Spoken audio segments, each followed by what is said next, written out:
Hello दोस्तों, स्वागत है आपका ज्ञान अर्जन पंच क्लासेस में। दोस्तों, आज मैं आप लोगों को करंट की एक न्यूज़ बताने वाली हूँ, जो मुझे लगता है कि आप लोगों के लिए एग्ज़ाम के लिए बहुत ही ज़्यादा ज़रूरी है। आप लोगों को इसके बारे में पढ़ना चाहिए।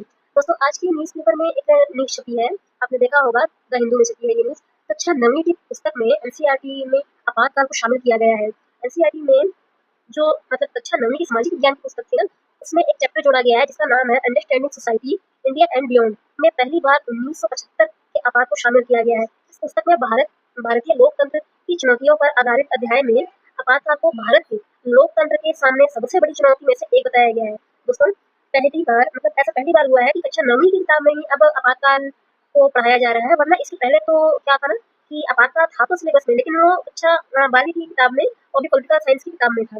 इस पुस्तक में ऐसा बताया गया है कि 1970 के दशक में इंदिरा गांधी के सरकार के खिलाफ जब देश में असंतोष बहुत ही ज़्यादा बढ़ गया था, बेरोजगारी, महंगाई और कुप्रबंधन के कारण देश भर में विरोध प्रदर्शन होने लगे थे, तब 25 जून 1975 को राष्ट्रीय अशांति मतलब इंटरनल डिस्टर्बेंस का हवाला देकर जो आपातकाल है वो घोषित किया गया था। दोस्तों, ये जो आपातकाल है ना, अगर हम उसकी बात करें तो आप देखेंगे कि आपातकाल भारत के संविधान में, भारत के जो कहना चाहिए संविधान के 18वें इसमें शेड्यूल में हम देखते हैं 352 से लेकर के 360 तक का इसका प्रबंध किया गया है। जब हम अनुच्छेद 300 मतलब ये जो राष्ट्रीय आपात लगाया गया था महात्मा इंदिरा गांधी जी के द्वारा, ये 352 अनुच्छेद का प्रयोग करके लगाया गया था दोस्तों। और ये पुस्तक जो है वो आगे कहता है कि अधिकांश मौलिक अधिकार जो थे वो निलंबित कर दिए गए थे और प्रेस पर पूरी तरह से अंकुश लगा दी गई थी। कई राजनेताओं और समाज सेवकों को गिरफ्तार कर लिया गया था। लोकतांत्रिक संस्थानों पर भी दबाव डाला गया था। कई बार तो ऐसा भी कहा जाता है कि एक पल के लिए जुडिशरी जो थी, जो हमारी न्याय व्यवस्था थी, कोर्ट वगैरह, वो भी मतलब केंद्र सरकार के सामने झुक गए थे। ऐसी बातें भी कही जाती हैं अगर हम आपातकाल के बारे में पढ़ें तो उसमें। और इस दौरान हमें देखने के लिए मिला कि नागरिकों की जो स्वतंत्रता थी वो पूरी तरह से सीमित कर दी गई थी। इसी समय जयप्रकाश नारायण जी ने मतलब इस क्षेत्र में अपना विशेष योगदान दिया और भारत की लोकतंत्र की रक्षा के लिए कई क्षेत्र के जैसे बिहार और हम देखते हैं कि जो गुजरात वाले क्षेत्र है वहाँ की जनता को उन्होंने संगठित भी किया था। फिर 1977 में लोकतंत्र मतलब ये जो आपातकाल है उसे समाप्त होने के बाद फिर चुनाव हुए, जिसमें तत्कालीन सरकार यानी कि इंदिरा गांधी जी की सरकार की हार हुई और इससे भारतीय लोकतंत्र की मजबूती और जनता के मतदान के अधिकार की शक्ति का लोगों को पता चला। दोस्तों, जनता को जो मतदान की अधिकार की जो शक्ति है ना, वो हम देखते हैं कि संविधान के अनुच्छेद 326 में दी गई है।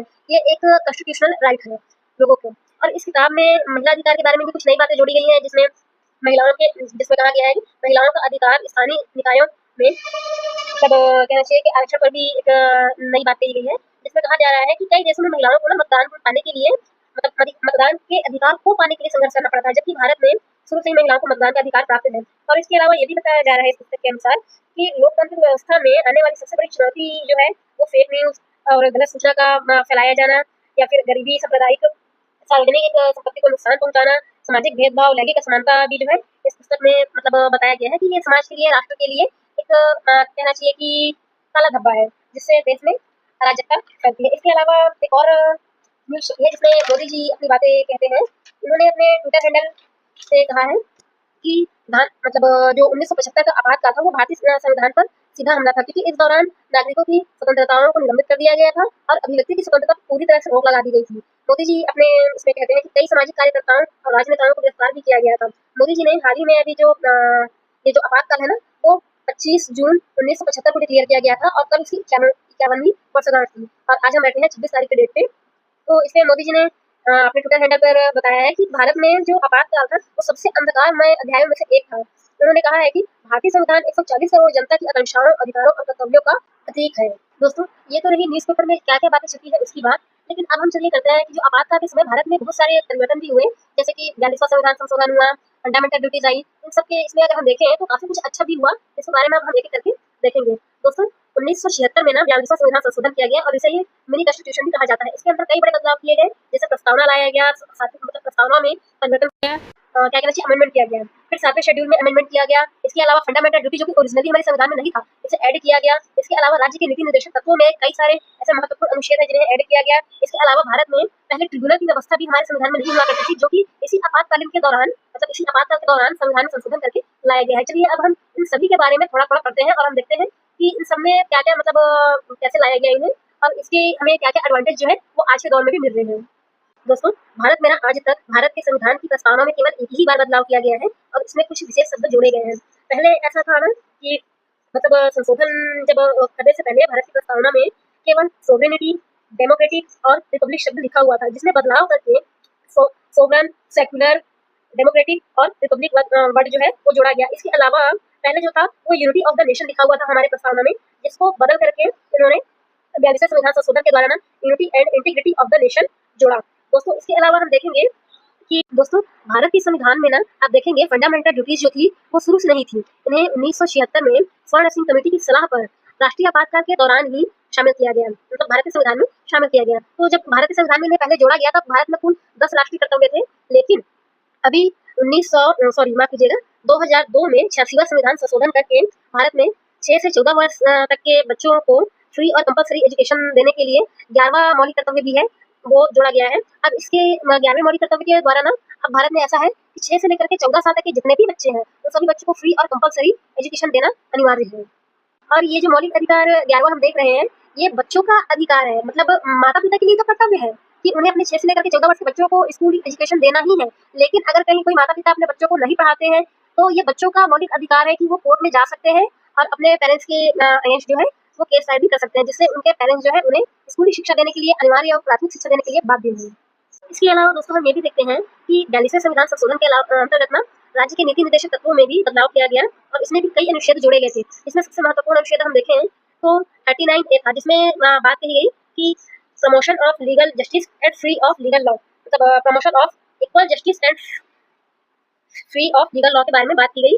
इसमें दोस्तों अगर कहीं कोई व्यक्ति है जो आर्थिक रूप से इतना संपन्न नहीं है कि वो खुद के लिए मतलब वकील कर सके या केस लड़ सके, तो सरकार इस मतलब इस आर्टिकल के अंतर्गत उस व्यक्ति को जो है वो मतलब वकील प्रोवाइड कराएगी ताकि वो अपना केस लड़ सके। इसके अलावा राज्य के नीति निर्देशक के तत्वों में हम देखें तो 43A एक आर्टिकल जोड़ा गया है जिसमें कहा गया कि participation of workers in the management. इस अनुच्छेद के द्वारा अब वर्कर जो है वो मैनेजमेंट में भी पार्टिसिपेट, मतलब किसी कंपनी के या फैक्ट्री के मैनेजमेंट में भी पार्टिसिपेट कर सकते थे। इसके अलावा हम तीसरी चीजें देखें तो अनुच्छेद 48A यानी कि 48A भी जो है वो जोड़ा गया था, जिसमें save for forest and wild life जो है वो जोड़ा गया है। और ये जो save for forest and wild life है ना, ये सरकार का कर्तव्य है कि गवर्नमेंट, सेंट्रल गवर्नमेंट या स्टेट गवर्नमेंट का ये दायित्व है कि अब वो वाइल्ड लाइफ और जो क्या कहना चाहिए फॉरेस्ट है उनको कंजर्व करें, उनको प्रिवेंट करें और उनको क्षति होने से बचाएं। लेकिन यहाँ तो एक अलग ही लेवल के जलवे चल रहे हैं अभी सरकार के। फिलहाल आप देख ही रहे हैं दो बचाओ जो अभियान चल रहा है, सरकार वहाँ पेड़ काट रही है। उसके अलावा 100 मीटर से ऊपर के इसको सरकार ने कैसे अभी प्राइवेट कंपनियों को पहाड़ ना मानते हुए उनकी कटाई करने की, जंगल कटाई करने के लिए दे दिया था। खैर अब वो तो सरकार की जिम्मेदारियां हैं, तो सरकार अपना काम करेगी ही। लेकिन तब हम देखते हैं आगे। दोस्तों जब हम आगे देखते हैं तब हमें पता चलता है कि हमारे भारतीय संविधान में ओरिजिनल ट्रिब्यूनल जो है वो कहीं भी नहीं था।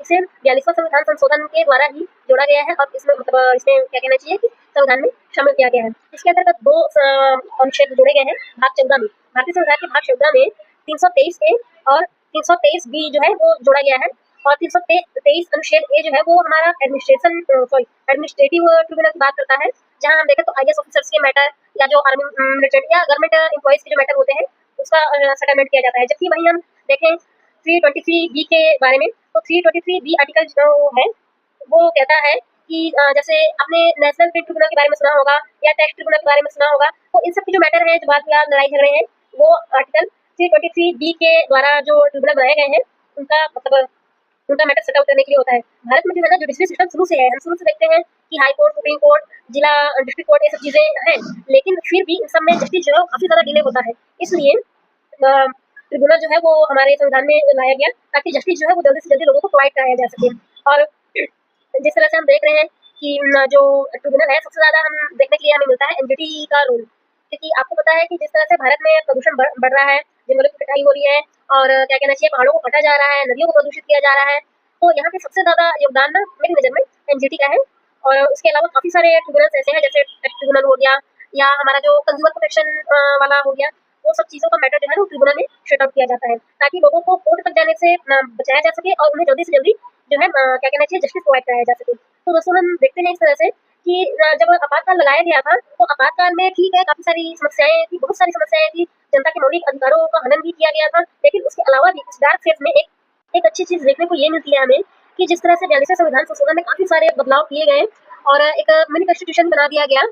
तो इसमें जो बदलाव किए गए थे ना उनका जो परिणाम था वो हमें त्वरित रूप से तो देखने के लिए नहीं मिला, लेकिन आज के समय में हम जब देखते हैं तो ये जो है हमारे मतलब आम जनता के लिए ये कहना चाहिए कि आम जनता के हाथों में और ज़्यादा अधिकार दे देने वाली बात है।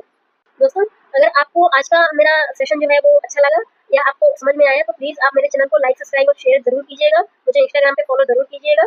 मैं ऐसे टाइम टू टाइम आप लोगों को जो भी मुझे ऐसा लगेगा कि आप लोगों के एग्ज़ाम के पॉइंट ऑफ व्यू से या आपके एक भारतीय नागरिक होने के नाते आपको जानना ज़रूरी है, वो चीज़ें मैं आपको बताते रहूँगी। अगर आपको लगता है कि मेरे बताने के तरीके में या बोलने के तरीके में या किसी भी तरह से आपको मतलब कुछ गलत लगता है तो आप मुझे कमेंट बॉक्स में ज़रूर बताइएगा। और अगर आपको चीज़ें अच्छी लगती हैं तो भी आप कमेंट बॉक्स में मुझे आकर ज़रूर बताइएगा कि कैसा लगा आपको आज का वीडियो। और बाकी आपको किसी भी तरह का अगर इसमें चेंज करने वाली बात लगती है तो आप मुझे ज़रूर बताइएगा, मैं फिर इस पे अपडेट करूँगी। तो आज के लिए सेशन यहीं तक रखते हैं। Thanks for watching. जुड़े रहिए आप मुझसे ताकि मैं आपको इस तरह की बातें और भी बता सकूँ। वैसे ये आज के ही न्यूज़पेपर का अपडेट है, तो आप मुझसे कनेक्टेड रहिए ताकि मैं आपसे और भी बातें शेयर कर सकूँ।